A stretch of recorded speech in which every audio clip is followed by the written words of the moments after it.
A verdade é como o azeite e parece que ultimamente as notícias acabam de confirmar que nós temos razão numa série de pontos que ao longo dos 5 anos de existência do Partido Chega sempre foram colocados em questão de as nossas afirmações serem catalogadas de populismo e de não terem qualquer base de fundamentação nas acusações que estávamos a fazer. Nós alertámos diversas vezes para o aumento da criminalidade em Portugal. E agora o relatório preliminar, ainda são os resultados preliminares do relatório anual de segurança interna do RASI, vêm claramente dar a razão ao Chega. Primeiro,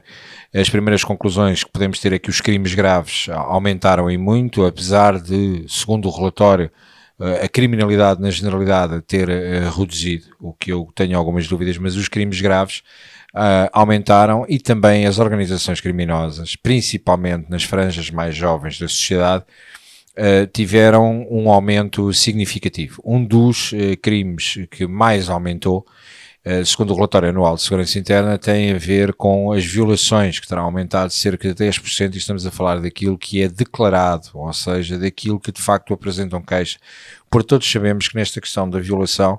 existe ainda muita vergonha por parte das vítimas de poderem fazer as acusações dos maus tratos que são alvo e da forma como tudo isto se desenrola.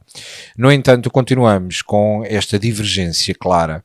de os consecutivos governos não assumirem, de acordo com o relatório anual de segurança interna, a origem e a nacionalidade dos criminosos. E nós assumimos que para nós existe uma correlação entre o aumento da imigração descontrolada e alguns dos crimes praticados. Eu deixava aqui um desafio a todos aqueles que consideram que isto é populismo e que obviamente até dizem que existe aqui alguma xenofobia e racismo da nossa parte ao ter estas afirmações. Eu desafiava que colocassem de facto os dados, porque se colocarem os dados e não coincidirem com aquilo que são as minhas afirmações e as afirmações do Chega, obviamente faremos meia culpa em relação a isto. Mas existe um dado que seria expectável que estivesse no relatório anual de segurança interna, ou pelo menos nos dados preliminares, e sendo que estes dados são preliminares e ainda não são os definitivos, eu aconselhava de facto as autoridades, e neste caso o Ministério da Administração Interna, a que tornasse público dentro do relatório anual de segurança interna, e isto é um assunto muito sério, que tornasse público quantos reclusos, ou melhor, quantas pessoas estão detidas em prisão preventiva, e dentro destas pessoas que estão de prisão preventiva, porque é que os dados das prisões preventivas não constam no relatório anual de segurança interna, e que revelassem a nacionalidade das pessoas que estão detidas em prisão preventiva, mas mais, que apresentassem os crimes dos quais estão a ser acusados para ter esta prisão preventiva. Porque as informações que tenho de algumas pessoas muito bem colocadas nos serviços de reinserção, dos serviços de reinserção de serviços prisionais, é que estamos a falar de abusadores sexuais numa larga franja, e que estamos a falar também, acima de tudo, de uma comunidade relacionada com a imigração ilegal de uma forma dantesca. Ou seja, a associação de dados, ela por si, é que é dantesca. Portanto, seria importante, para não estarmos a especular e para que não exista populismo da nossa parte, para que vocês não considerem estas franjas da sociedade, ou o Ministério da Administração Interna considere que existe aqui até uma atitude racista, xenófoba, seria importante que estes resultados viessem cá para fora. E o que me surpreende ainda mais é a esquerda e a extrema-esquerda compactuarem constantemente com estes relatórios apresentados nos últimos anos pelos governos do Partido Social Democrata no último ano, e também por aquilo que aconteceu durante os governos de António Costa, porque estando isto correlacionado com tantos crimes de origem sexual e aquilo que já está relatado é o tal aumento dos 10% nos casos de violação, eu surpreendo-me que a extrema-esquerda, principalmente, que tem sempre uma aversão a todo o poder judicial, mas que tem sempre uma postura muito feminista, não entendo como é que não defendem as mulheres e como é que continuam a defender determinadas culturas que olham para as mulheres como objetos, coisa que nós não fazemos nem nunca faremos. Portanto, era importante que de facto o relatório anual de segurança interna fosse uma ferramenta não só de reporte daquilo que é o estado da segurança no nosso país, mas que ao mesmo tempo fosse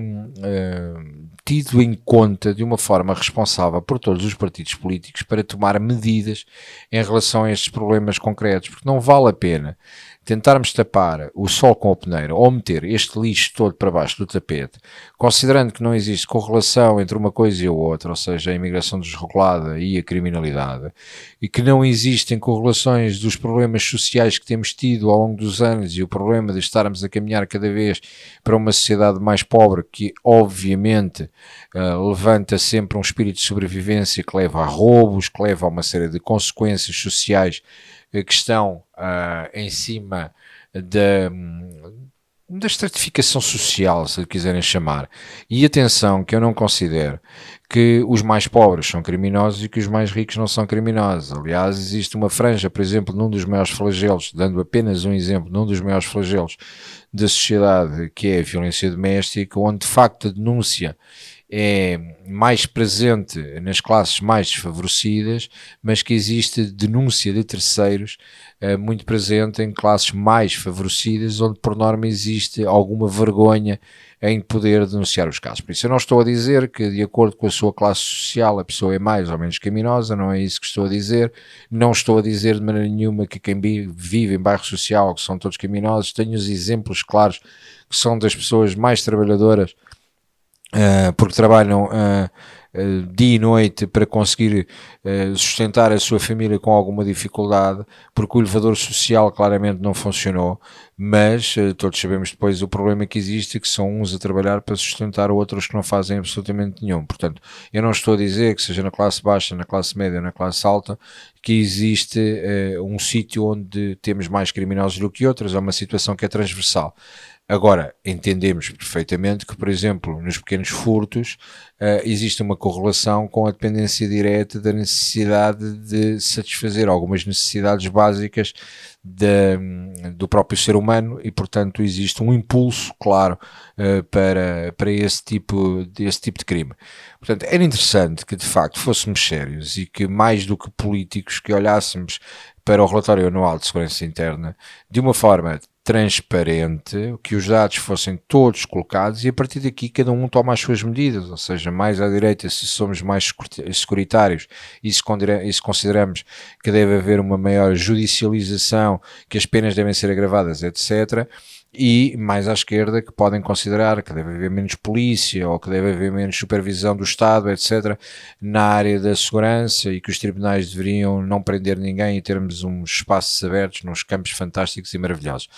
Pronto, independentemente disso, obviamente todas as opiniões são legítimas e depois teríamos esse combate político para endireitar aquilo que porventura consideramos que sejam as políticas que queremos levar para o futuro do país. Mas para isso é importante que a base de sustentação das medidas políticas, nomeadamente este relatório com a importância que tem, fosse de facto honesto, que tivesse de facto todas as métricas para podermos tomar decisão. Caso contrário, estaremos constantemente, quer na altura dos dados provisórios, quer depois com o relatório final, estaremos sempre numa lógica de torcer o nariz em relação àquilo que está apresentado. E, portanto, torcendo o nariz, quando já nos apresentam um aumento significativo da criminalidade grave, e nomeadamente nas áreas das violações já aumenta claramente no valor de 10%, eu temo que os valores sejam muito acima daquilo que está a ser apresentado. E para não termos o Ricardo Costa na SIC a dizer que a questão da insegurança é apenas uma percepção, se calhar era importante estarmos a falar de assuntos sérios e estarmos a analisar o relatório de uma forma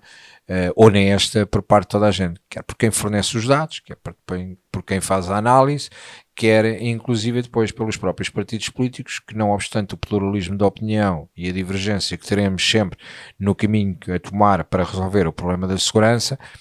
não me faz sentido estarmos a basear as nossas afirmações e políticas em bases frágeis de sustentabilidade a nível dos números e das métricas, ainda para mais quando parece que parte da informação está truncada, o que não pode ser. Não podemos trabalhar estes dados desta forma e era importante, de facto, que com uma mudança significativa de governo no dia 18 de maio, que eu acredito que poderá existir, termos de facto um comportamento diferente, e espero que com o Chega no governo tenhamos uma forma diferente de apresentar o relatório anual, e se for duro de interpretação, que assim seja, e se for afinal melhor do que aquilo que esperávamos, que assim seja, mas que digamos à população aquilo que é verdade e que depois cada um tire as suas conclusões. Não vamos manipular dados, ou pelo menos deitar as coisas cá para fora de uma forma meio truncada, porque isso fica mal. Eu tenho a palavra ao Sr. Deputado Bruno Nunes. Sr. Presidente de algumas bancadas, tenho a certeza de uma coisa: respeitamos a liberdade, mas tal como o senhor, em polos opostos, adoro malhar na esquerda.